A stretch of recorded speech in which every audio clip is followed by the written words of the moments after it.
We're going to continue our discussion of frequency response of a bandpass filter by defining what a quantitative measure bandwidth is.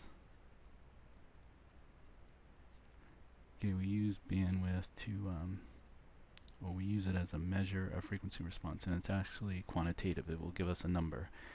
Now, from previous discussion, remember, at the resonant frequency, that's the only frequency where the reactance of the inductor equals the reactance of the capacitor. Okay, and like we said, at the resonant frequency, we have a maximum magnitude. Our output will equal the input, which is the most the output can be. Well, bandwidth, usually capital B is used to symbolize bandwidth, is the difference of two frequencies that we often label omega 2 and omega 1. And these frequencies are called the cutoff frequencies or half power frequencies. It's a half.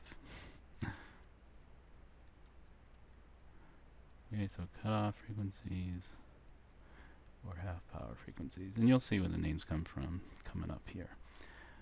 Okay, now omega 2 is defined to be a frequency greater than the resonance, and omega 1 is defined to be a frequency that's below the resonance. Okay, and at either of these two frequencies, okay, so at omega 1 or omega 2, we have this equality that the equivalent reactance is equal to the resistance in the circuit. Okay, and equivalent reactance is just XL minus XC.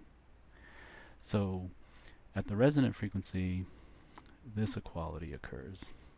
At either one of these two half power frequencies or cutoff frequencies, this equality occurs. And you see the name half power, and let me fix this, it's bothering me here. I'll just write it out. So half. I was trying to show it the 1/2, but that wasn't working very well, so I'll just write half. Well, the reason why these frequencies are called the half power frequencies is because if the equivalent reactance, so this is the reactance of the inductor and capacitor together, well, if this number of ohms, because remember reactance has ohms just like impedance, well, if this number of ohms of the storage elements together equals the number of ohms that the resistance has in the circuit, well, just like in a DC circuit that has equal resistors, the total power is going to split up in half. That you'll have half the power, half the total power in the storage elements, and half the total power in the resistance of the circuit. So that's where the name half power frequency comes from. That you'll get a even split of power between the storage elements and resistance in the circuit only at either one of these two frequencies. So the next thing we're going to do, and this will lead to why they're also called cutoff frequencies, is that we're going to find what the magnitude of our frequency response is at either one of those two frequencies, omega 1 or omega 2. So if we turn the page here, I have written what we had in the previous video. This is our expression for the magnitude of frequency response. So we're evaluating this. Okay, so we're evaluating this expression at omega 1 or omega 2. Okay, and all we have to do that is, since XL minus XC is equal to R only at either one of these two frequencies, we can plug R right here, right? Because omega L, that's XL, and 1/omega C, that's XC. So you see we're just plugging R in there since they're equal at either one of those two frequencies, and now we get that the magnitude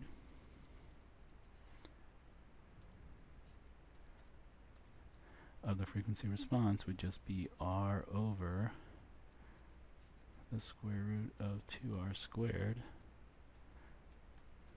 which is going to give us R over square root of 2 times R. the r's cancel out, and we get the important result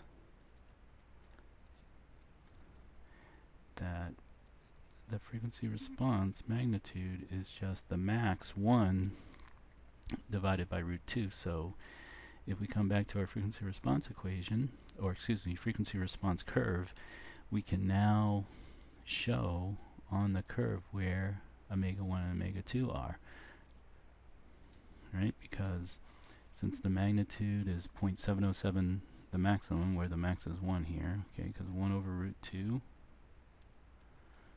okay, is equal to 0.707. So you see I just come down to where it's about 70%, 71% of the max, so let's say right there, okay, that's our 1 over root 2. And I just draw a line over, and where it hits on the low side, that's omega 1, and where it hits on the high side, that's omega 2. And you see here's the bandwidth. The bandwidth are all the frequencies within those two extremes, omega 1 and omega 2. And you see this is the range of frequencies that we say get passed by the filter, and really what we mean by a frequency getting passed from the input to the output of the filter is that it produces an output voltage that's at least 0.707 the max. So you see all along this top portion of the curve here, okay, all along here, our output voltage is going to be at least 0.707 the maximum. So these are the frequencies within that range that get passed. So you see pass. Okay, frequencies that are outside of omega 1, so you know all these frequencies below omega 1 and all these frequencies above omega 2, those frequencies we say do not get passed because the output voltage is less than 0.707 the max. Alright, so it's a quantitative measure of frequency response, bandwidth is. So the last thing here is that we can now come up with an expression in terms of our circuit quantities R, L, and C for omega 1 and omega 2. So if you look at my derivation here, this first one is for omega 1. So we start off with the equality that occurs only at omega 1 and omega 2, that resistance is equal to equivalent reactance. And you see this difference here of XL and XC will give us a negative number when we're at the frequency that's below the resonance. And that's because at the resonance, XL equals XC. Below the resonance, XC is going to be greater than XL.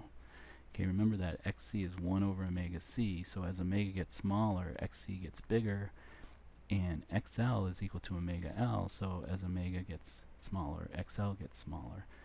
So to the left side of the resonance, okay, lower, a lower frequency than resonance, this will produce, this difference here will produce a negative number. Okay, so as you can see here, now we're going to solve for omega 1, and to do so it's a quadratic equation, and the result of the quadratic equation is right here at the bottom, that to calculate the lower half power frequency or the lower cutoff frequency, again cutoff and half power mean the same thing here, you just plug into this equation. It's minus R over 2L plus or minus this radical. Now because you have this plus or minus, you're going to get two answers, but one of those answers will always be negative, and you just ignore the negative answer because there's no physical meaning to negative frequency. You just keep the positive answer. Okay, and to solve for omega 2, come up with an equation for omega 2. It's the same as before. The only difference is now this difference, x equivalent, you're going to get a positive number. Okay, since XL is going to be greater than XC when you're at a frequency above the resonance. So you get the same quadratic, there's just a difference in sign here, and you can see that you get the same result except there's no minus sign in front of the R over 2L like there was in the previous. See the maybe we can get this all in one picture here. Yeah, if if you look real close, see these two equations are the same. It's just there's a minus here and there's no minus here. And same with omega 2 as with omega 1, where you're going to get two answers, but one always comes out negative, and you ignore that one because, again, there's no physical meaning to negative frequency, and then the difference is the bandwidth. All right, well, this brings us to a point where we can start actually doing some problems with the various concepts and definitions that we've come up with.